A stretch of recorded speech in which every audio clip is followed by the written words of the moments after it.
À la une de l'émission, l'affaire Jean-Yves Morel. J'aurais tendance à dire, s'il fallait absolument faire un titre, un monsieur trop tranquille.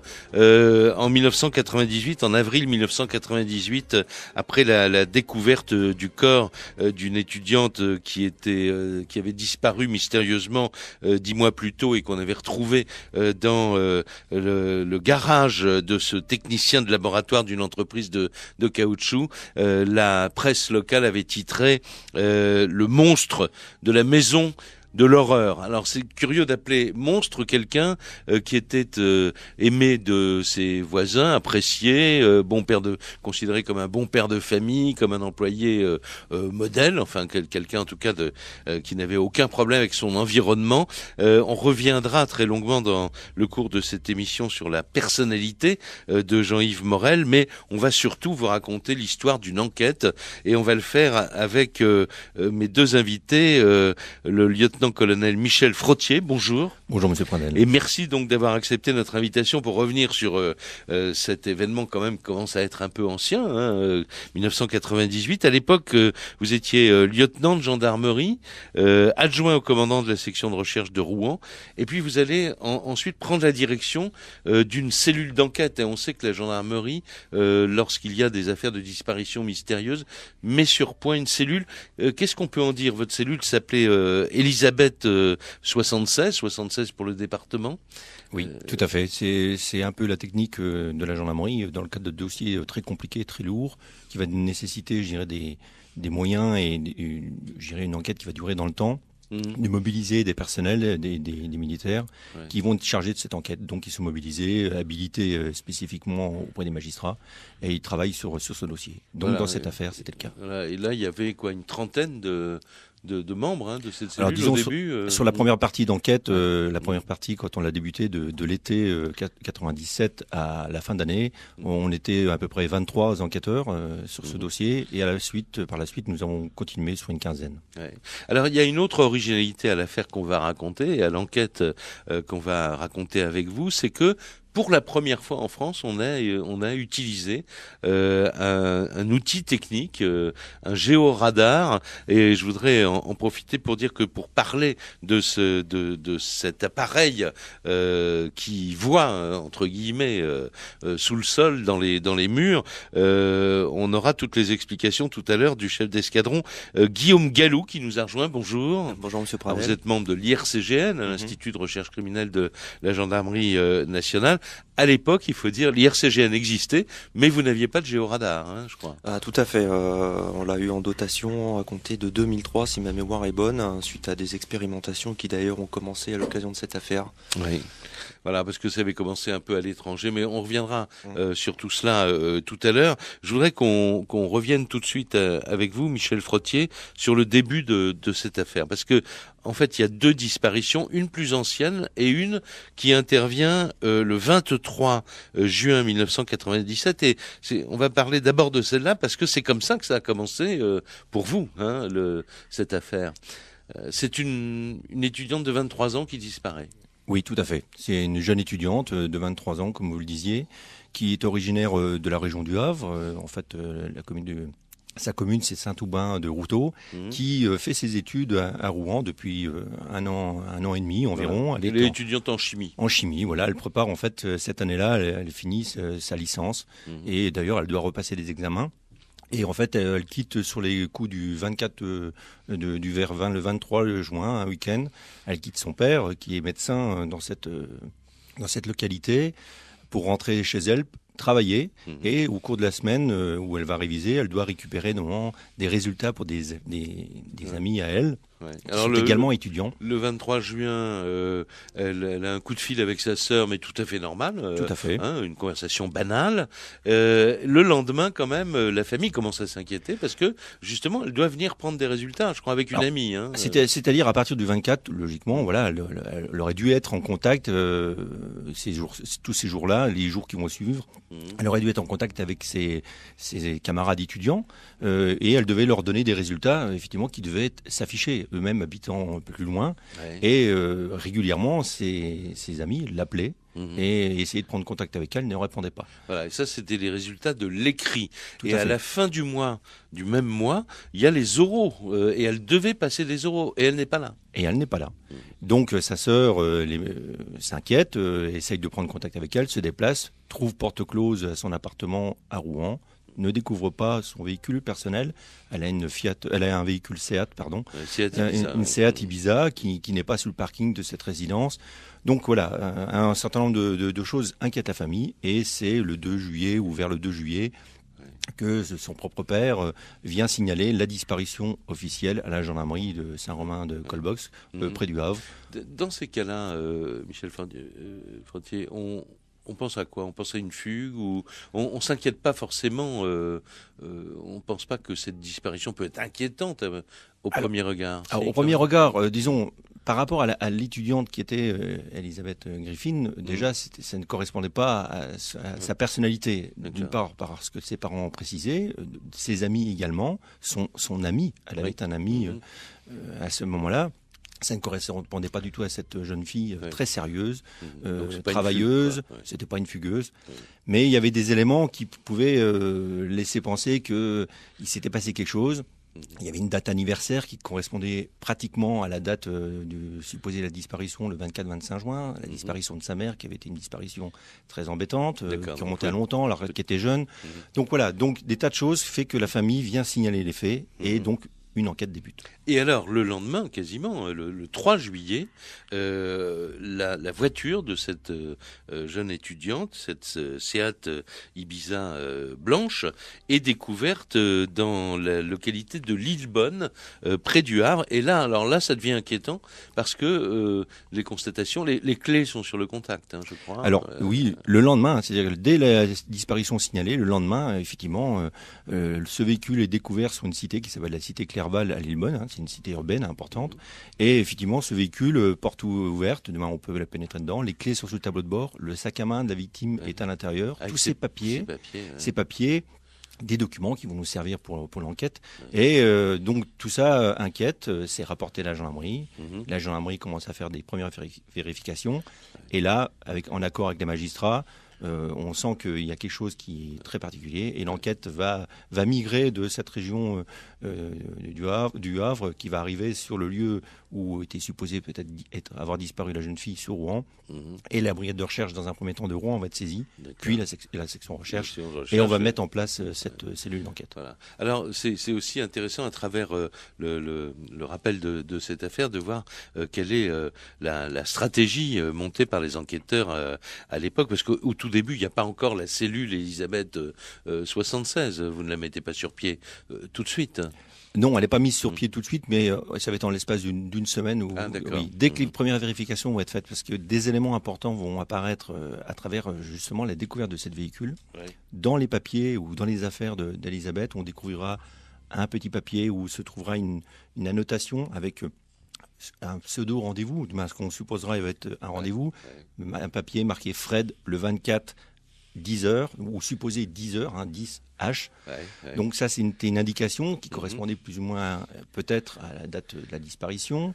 On découvrira un numéro de téléphone qui très rapidement va être identifié, et on va appeler, et on tombera sur une personne que vous avez citée, qui est Monsieur Morel, et on va commencer à prendre contact avec cette personne qui va nous dire: oui, effectivement, je connais cette jeune fille, je l'ai rencontrée un an auparavant à l'occasion d'un stage à son entreprise, et puis en même temps, il avait gardé quelques contacts avec elle. Et lorsque on fait ces vérifications, on s'aperçoit que Monsieur Morel est également le beau-frère d'une jeune fille qui avait disparu une année auparavant. Alors, on va faire une première pause. Vous disiez que grâce à des éléments retrouvés dans la voiture abandonnée qu'on a trouvée à Lillebonne, vous avez un certain nombre d'indications, en tout cas, qui vous permettent de nourrir, si j'ose dire, votre enquête, parce que il y a eu des recherches sur le terrain, il y a un hélicoptère qui a refait le chemin entre Rouen et Lillebonne, il y a la diffusion d'une photo, évidemment. Bon, il y a tout le b.a.-ba, quoi. Tout le b.a.-ba, un travail de fond énorme, parce que les lieux étaient très importants, la faculté, il y avait des tas de vérifications à faire. Voilà, et puis au-delà de ces vérifications, d'autres vérifications donc entraînées par les éléments que vous avez trouvés dans la voiture. Et vous nous disiez, on va déjà entendre assez rapidement donc le nom de Jean-Yves Morel dans cette enquête. Lui dit évidemment oui, je la connaissais, mais enfin, je peux pas vous aider, j'en sais rien du tout, je l'ai pas vu. Et vous savez, ou vous apprenez, je ne sais pas comment, c'est-à-dire que à ce moment-là, on regarde s'il n'y a pas eu d'autres disparitions dans la région. Oh non, très rapidement, par les gendarmes, en revoyant M. Morel ou en le réentendant comme en qualité de témoin très rapidement, on se rappelle bien de lui, et pour l'avoir entendu à plusieurs reprises dans le cadre de la disparition de sa belle-sœur Marilène Rousset. D'accord. Donc cette affaire qui était déjà traitée par les gendarmes locaux, qui avait eu une reprise d'enquête à la demande de courrier d'ailleurs qui avait été fait au président de la République avec l'insistance de la famille, des démarches que la famille avait fait d'ailleurs auprès d'une émission que vous aviez menée Perdu de vue à l'époque. Les parents s'étaient déplacés, étaient des gens très inquiets à juste titre. Donc nous avons repris tout ça et dans cette cellule d'enquête Elisabeth 76, j'avais décidé d'organiser 2 enquêtes parallèles, l'enquête propre à la disparition d'Elisabeth, avec un directeur d'enquête, et parallèlement, nous avions réouvert ce dossier qui concernait donc la disparition de Marilène, espérant trouver des éléments communs si effectivement ils existaient. Au début, ce n'était pas évident, mais tout doucement, on a avancé, et effectivement, le travail concernant Marilène nous ramenait sur un suspect très important. Oui, qui était évidemment un bon candidat, en tout cas, pour avoir été, comme on dit, un témoin important à ce stade de l'enquête. C'était un témoin important, oui. Alors, on va prendre les choses un peu à l'envers. Maintenant, on va entendre un document RTL, parce que ça a été une vraie bombe dans la région, pour des tas de raisons sur lesquelles on va revenir dans un instant. Puis vous nous direz, vous, comment vous êtes arrivé à la certitude, cette fois-ci, que ce témoin important était peut-être l'assassin présumé de ces 2 jeunes femmes.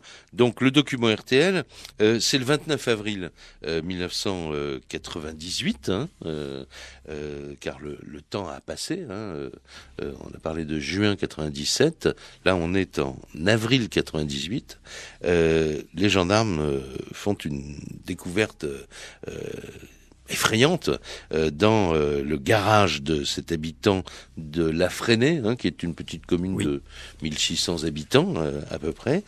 Propriétaire de la maison, c'est Jean-Yves Morel. Et on apprend donc sur RTL que qu'on a trouvé donc la dépouille de cette jeune femme qu'on cherchait depuis 10 mois à peu près, qu'il a avoué l'avoir tuée et l'avoir enterrée. Et sur RTL, c'est Jacques Ardouin, correspondant dans la région, qui raconte les circonstances de la découverte de la victime. Quelqu'un de banal, d'effacé, dont on ne pouvait soupçonner bien sûr la double personnalité, dit-on dans le village. Jean Morel, 33 ans, marié, père d'une fillette, est passé aux aveux. Oui, il connaissait Elisabeth Griffin, étudiante en chimie, qui était venue faire un stage dans l'usine où il est lui-même aide-chimiste. Oui, il l'a violée, puis étranglée. Les enquêteurs ont commencé par le suspecter par un recoupement. Puis, grâce à un géoradar, un procédé technique permettant d'ausculter le sol, ils ont découvert dans son garage une dalle de béton. À 1,50 m de profondeur, ils ont fini par découvrir le corps de la malheureuse étudiante. Mais pour les gendarmes, il reste à résoudre une deuxième énigme. Il y a 2 ans, en effet, une autre jeune fille a disparu au même endroit, dans les mêmes circonstances troublantes. Il s'agit de la belle-sœur du tueur présumé de l'étudiant. Et ce deuxième corps, malheureusement, sera retrouvé très rapidement le 4 mai, mais ça on y reviendra tout à l'heure. Alors Michel Frottier, on peut s'étonner, enfin je veux dire, je parle de nous, le simple citoyen, il y a une enquête, ils vous entendent dire que très rapidement, quelques semaines après la disparition, il y a déjà quelqu'un qui est dans le collimateur. Il va se passer 1 an avant qu'on aboutisse à vraiment une descente, si j'ose dire, sur les lieux et à la découverte, effectivement, malheureusement, de la victime. Qu'est-ce qui se passe pendant cette année, alors, d'enquête ? C'est une enquête longue. Et il y a d'énormes vérifications à faire. Il y a plusieurs hypothèses de travail. Certes, il y a l'hypothèse qui concerne l'homicide par rapport à quelqu'un qu'il avait connu, un proche ou relation de travail, qui s'avérera être M. Morel. Mais on avait énormément d'investigations à faire, tant sur les différents lieux en question, sur un élément aussi très important qui nous faisait ramener sur ce secteur, à savoir que le matin supposé de la disparition d'Elisabeth Griffin, à savoir le 24, à 7h58, elle a reçu un appel téléphonique très court qui venait d'une commune qui s'appelait la commune de La Remuée. Donc, cet élément nous ramène sur ce point. On fait d'énormes vérifications sur cette commune. On fait d'énormes vérifications sur la commune de Lillebonne. On fait d'énormes vérifications sur le campus où était Elisabeth Griffin. Les vérifications, c'est quoi? C'est d'essayer de voir s'il n'y a pas des témoins, des gens qui l'ont aperçu. Oui. Par exemple, sur le campus, il y avait dans sa section 200 étudiants. Il y avait 25 000 étudiants. Sur la commune de Lillebonne, le quartier en question, il y a 650 logements où a été retrouvée la voiture. Toutes les personnes ont été contactées. Ah, d'accord. On a vu voilà le travail de base. Un travail de fond. Le travail de fourmi, mais il est nécessaire. Il est nécessaire. Et au fur et à mesure qu'on avançait, on éliminait des pistes. C'est-à-dire que tout ce qui était les différentes pistes ont été éliminées. Et bien sûr, on recentre sur des éléments importants du dossier. Et on resserre sur, effectivement, un suspect qui était un témoin principal, mais pour nous, il devient un suspect important. Alors, à tel point que en octobre 1997, il est mis en garde à vue. Oui. Il est interrogé officiellement, mais il ressort libre. Alors, disons, cette opération était une vraie opération qui avait été menée en accord avec le magistrat. C'était, en fait, lui-même et son épouse ont été placés en garde à vue. Une perquisition a été effectuée à son domicile. Des témoignages ont été effectués en même temps. En même temps, nous avons fait des expertises. Il y avait eu des prélèvements ADN qui avaient été faits par rapport aux différents environnements de la victime, dans sa chambre, dans sa voiture. Il y avait des choses à vérifier. Donc ces vérifications se sont faites par rapport à des prélèvements qui avaient été faits concernant, bien sûr, le suspect ou son épouse. Des comparaisons graphologiques ont été faites pendant le temps de la garde à vue. Et pendant ce temps de garde à vue, effectivement, des éléments ne permettaient pas de mettre en cause l'intéressé, prélèvement ADN qui ne correspondait pas à sa personne, les éléments graphologiques, à savoir le mot tel que je vous l'ai décrit tout à l'heure, n'était pas de sa main.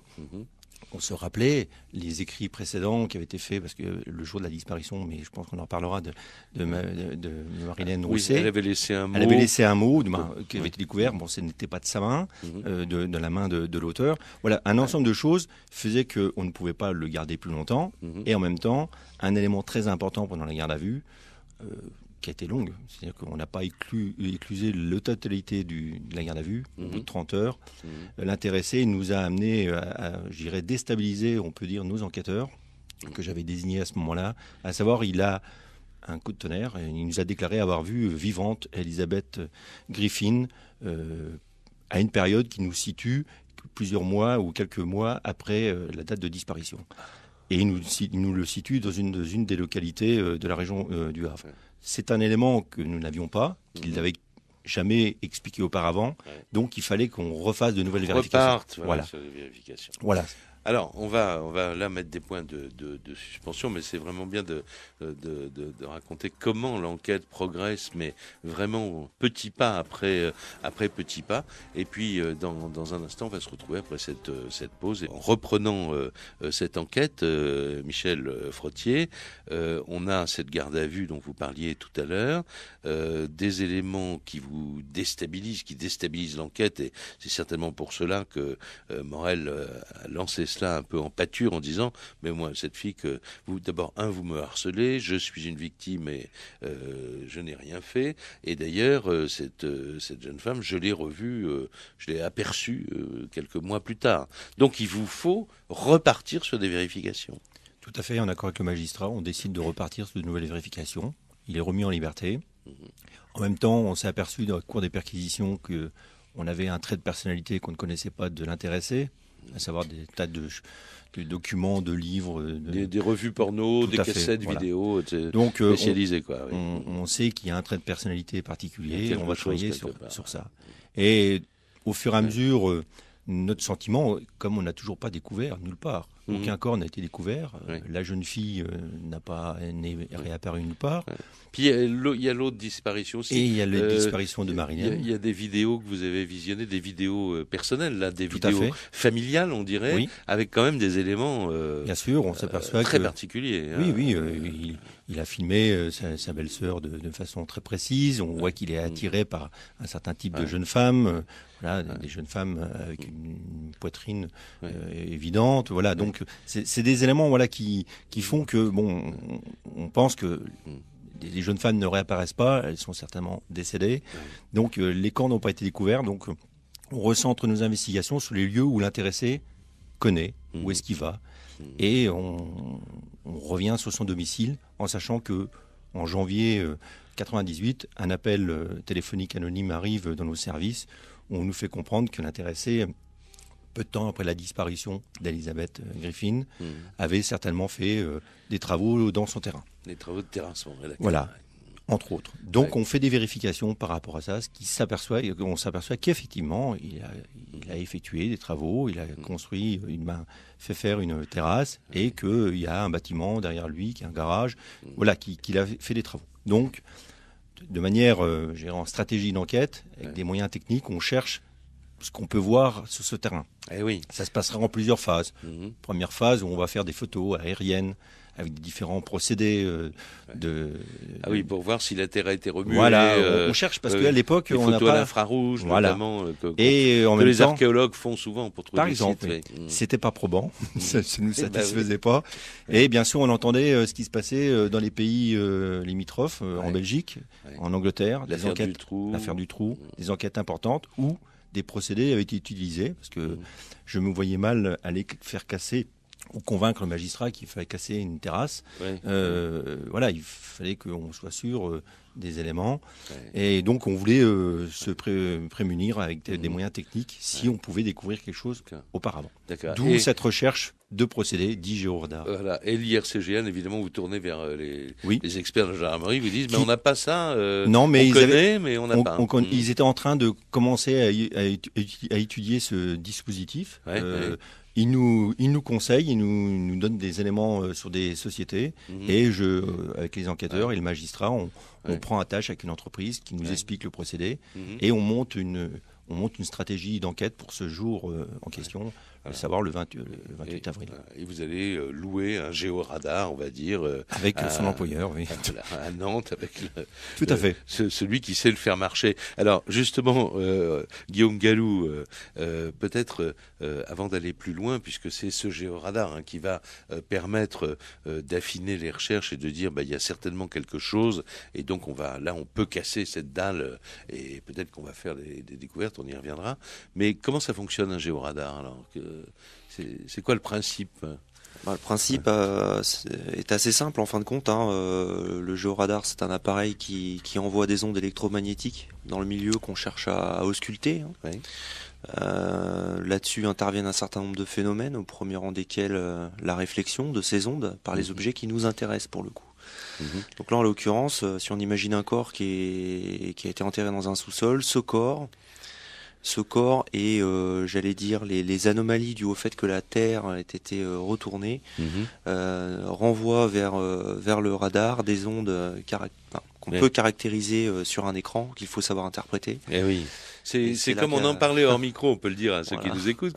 C'est un peu comme les premières échographies. C'est un peu l'image qu'on peut donner, tout à fait. Noir et blanc, où on n'y voit rien quand on est un simple citoyen. Effectivement, ce qui fonctionne, c'est le couple, comme vous l'avez dit très justement, le couple radar plus expert, sachant que pour les corps, on utilise aussi d'autres experts aujourd'hui, que sont les maîtres de chiens du groupe national d'investigation cynophile de Gramma, qui nous aident aussi dans ces recherches particulières aujourd'hui. Donc, et ça se présente comment? C'est comme une tondeuse à gazon ça peut. Il y a des roues, je sais pas, j'ai vu des photos sur Internet d'ailleurs. Non, ça peut. Après, vous avez différentes antennes qui ont différents poids, différentes tailles, différents encombrements. Donc effectivement, pour les manipuler, différents accessoires sont disponibles. On trouve effectivement le fameux chariot que vous avez pu voir sur les photos, j'imagine. Mais certaines d'entre elles peuvent être manipulées à la main, d'autres non. Enfin ça dépend un peu de l'antenne que vous choisissez pour vos opérations. Et en fait, c'est à roulette, c'est un instrument qui est sur roulette, et donc le spécialiste, l'opérateur, on va dire, pousse ce radar sur le sol, et lit en même temps un écran, et puis s'il y a ces ondes caractéristiques dont vous parliez, là on marque au sol qu'il y a peut-être quelque chose en dessous, quoi, en fait. C'est ça, en fait. C'est, si vous voulez, les ondes qui nous parviennent par réflexion apparaissent sur un écran sous forme d'image. Cette image, on l'appelle radargramme. Le terme d'onde caractéristique est un peu impropre. En fin de compte, ce que nous on observe sur cet écran et sur cette image, ce sont des anomalies qui vont nous amener à considérer la zone au droit de laquelle on se trouve comme étant suspecte et potentiellement intéressante pour une éventuelle vérification Donc physique. c'est pas du 100%, on peut pas Non, dire négatif, là il y c'est a pas possible. forcément quelque chose, mais Voilà. on a une suspicion. Alors on va faire une nouvelle pause. Ce lieu que la presse locale avait baptisé la Maison de l'horreur. Alors évidemment, pourquoi la Maison de l'horreur? Parce que grâce à ce géoradar, mais entre autres, et grâce aux recherches effectuées sur le terrain, Michel Frottier va nous dire dans quelles circonstances on a effectivement découvert successivement à quelques jours d'intervalle, je crois 29 avril d'un côté, 4 mai de l'autre, les dépouilles des 2 jeunes femmes disparues, dont celle de cette lycéenne de 17 ans qui avait disparu, elle, depuis près de 2 ans, quoi, à cette époque. Oui, tout à fait. C'est remonté en 1996, disparition à son domicile. Petite question, quand vous arrivez comme ça chez Jean-Yves Morel, bonjour, on vient perquisitionner, on voudrait voir les lieux où vous avez fait des travaux, comment ils se comportent C'était très compliqué.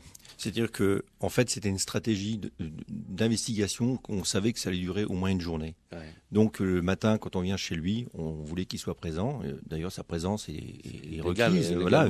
Il aurait pu ne pas vouloir rester. Il nous aurait désigné des témoins. En fait, on voulait travailler avec M. Morel. C'est clair. On a demandé sa présence.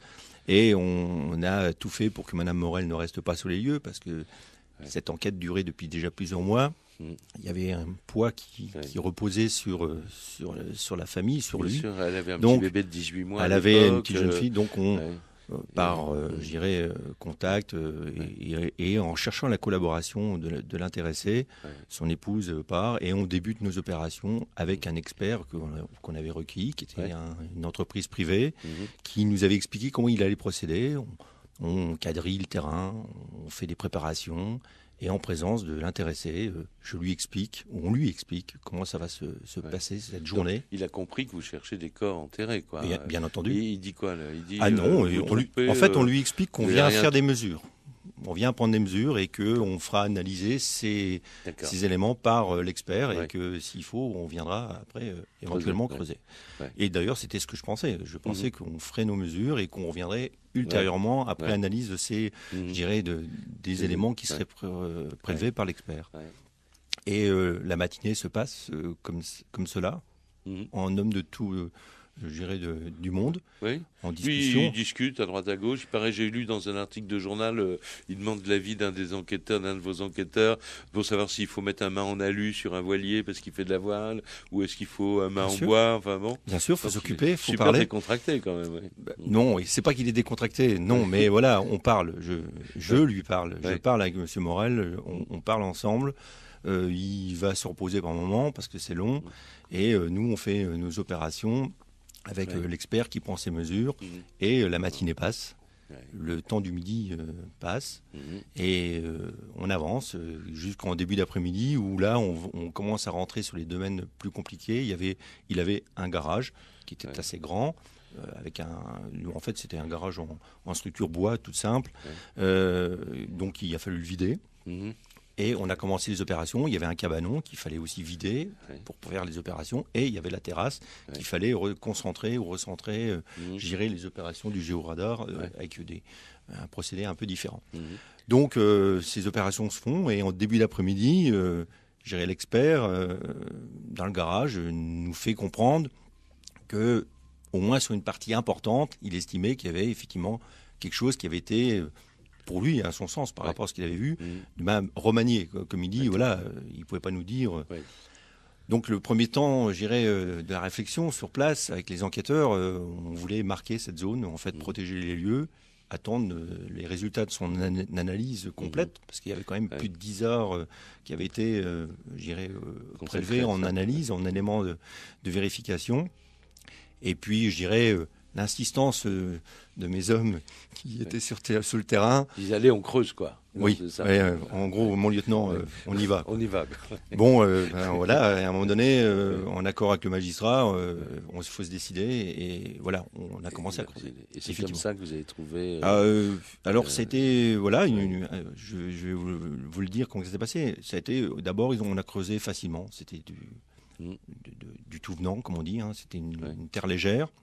Et après, à peu près entre 40 cm de profondeur et 80 cm, on est tombé sur quelque chose de très dur, qui s'avéra être, on va dire, une dalle de béton, mais c'était un bloc de béton très important qu'on a mis à jour. Et quand la fosse, quand le trou était ouvert et qu'on voyait cette plaque de béton qui faisait sous des dimensions un peu plus de 2 mètres de long, comme un tombeau, sur 1,40 m de large sur ses parties la plus large, on se disait c'est quoi ? Sachant que la maison en question se trouvait sur une zone qui avait été une zone de remblai, à un moment donné, on a même pensé que ça pouvait être du remblai. Oui, voilà, c'est un énorme rocher. Donc ça, c'était sur les coups de 16 heures. Et là, il faut faire venir une entreprise de travaux publics. Et on a fait venir un engin de chantier, marteau-piqueur, pour la casser. Et pour casser ce bloc de béton de 16 heures à peu près 23h30, qu'il a fallu pour casser, car la dalle de béton faisait sous sa partie la plus haute 80 cm. Et c'est sous cette dalle que vous avez trouvé les... Initialement, à un moment donné, on s'est dit, il y a un corps dans la dalle de béton. En fait, il n'y avait rien dans la dalle de béton. On a enlevé ces blocs, et M. Morel, présent, nous disait, il n'y a rien en dessous. Une fois que la dalle est enlevée, effectivement, il n'y a rien en dessous. Il y a de la terre. Donc, je demande à l'entreprise de changer, au lieu de mettre une pointerole, je lui demande de mettre un godet. Et on creuse. Et à peine 40 cm ou 30 cm à un coup de godet, apparaît un morceau plastique. Et quand on va toucher ce morceau de plastique, une odeur nauséabonde apparaît, on a tout de suite compris. Voilà. Donc voilà comment on arrive à la solution d'un mystère après 10 mois d'enquête, après un travail de fourmi extraordinaire. Il va avouer très vite ou... sur place, à la découverte. Sur place, oui. Je pense qu'il attendait qu'on arrête. C'était un jeu de patience. Qui arrête avant l'autre. À partir du moment qu'on a découvert, il a perdu. Il est sauvé, il a pris peur, il s'est sauvé, on l'a rattrapé aussitôt. Hein. C'était plus un réflexe. Et il nous a dit tout de suite, à la question posée, c'est Elisabeth Griffin. Je lui ai posé une deuxième question, est-ce que c'est Marilène ? La réponse n'est pas Marilène. Donc on savait que c'était Elisabeth. Et de là, c'est un deuxième temps qui commence, la garde à vue à nouveau sur cette affaire. Et puis après, on a tout de suite la question, on repense bien sûr à Marilène. Et là, il est coopératif ou... Alors, sur le moment, non, parce qu'on reste sur cette découverte du corps d'Elisabeth qu'on va exhumer. Ça va durer longtemps. On va l'entendre, il va faire une partie de version. Sa garde à vue sera courte, il aura moins de 9 heures, il sera présenté au magistrat, il sera mis en examen, inculpé à l'époque. Il sera inculpé. Et là, on va définir avec le nouveau magistrat instructeur, qui sera un juge du Havre. Continuer les recherches. Comment on va procéder pour la découverte du deuxième corps. Pareil, c'était une stratégie qu'il fallait définir par rapport à la personnalité de M. Morel, qui était particulière. Alors, on va faire une dernière pause dans cette émission. On va se retrouver ensuite, vous nous direz comment vous êtes arrivé donc à localiser et à exhumer les restes de cette malheureuse lycéenne. Et puis, on parlera du procès, parce que au procès est apparue cette personnalité qui avait évidemment, j'allais dire, tous les gens du village ont été très étonnés d'apprendre que Morel était un assassin. Certes, il était un petit peu... il n'était pas dans la vie du village. Mais enfin, il y a eu une certaine stupéfaction. On y revient donc dans un instant. Michel Frottier, donc là, on a découvert le premier corps, vous le dites, donc il est inculpé. Vous mettez au point une stratégie compte tenu de la personnalité de Morel pour obtenir en fait des informations sur l'endroit où vous en êtes quasiment persuadé à ce moment-là. Vous, les enquêteurs, il a enterré la première jeune fille, quoi. Une fois qu'on a découvert Elisabeth, on est persuadé que c'est lui l'auteur de l'homicide de sa belle-sœur. Et ça, il ne l'a pas avoué à ce moment-là. À ce moment-là, non. Pour lui, c'est avoué, c'est l'horreur vis-à-vis de sa propre famille. Il ne faut pas oublier qu'il a son épouse avec qui les soupçons ont reposé sur lui, qu'il se défend depuis des mois et des mois pour dire qu'il n'a rien à voir avec cette affaire d'homicide et encore bien moins, bien sûr, à la disparition de sa belle-sœur. Et ça, je suis d'accord avec vous, mais en même temps, on se dit, après tout, voilà, il est confondu pour un des deux meurtres. Qu'est-ce que ça coûte de dire oui, j'ai aussi tué l'autre, quoi. Je veux dire, il est déjà un meurtrier avéré à ce moment-là. Oui, mais déjà tout dans sa personnalité, et ça colle pas. Quoi. Ça colle pas, et puis il n'avoue pas comme ça. Il essaye de minimiser son rôle, les faits, il donnera des versions très différentes. Donc on fait une stratégie pour notamment découvrir. Il niera les viols. Il niera les viols dans un premier temps. Enfin voilà, c'est très compliqué. Donc avec le magistrat, on décide en fait de ne pas faire les opérations tout de suite. On attend effectivement d'avoir des éléments par rapport aux opérations de technique qui ont été faites avec le géoradar, où on a différentes zones là où on sait qu'on devra éventuellement creuser.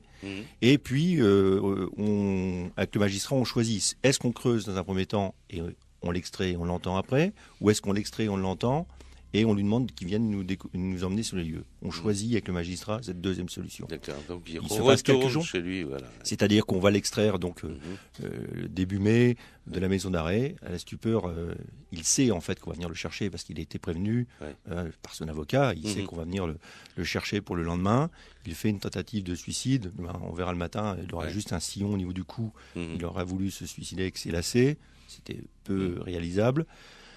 Très rapidement, il se jette dans les bras de mes enquêteurs. Voilà, il veut se confier.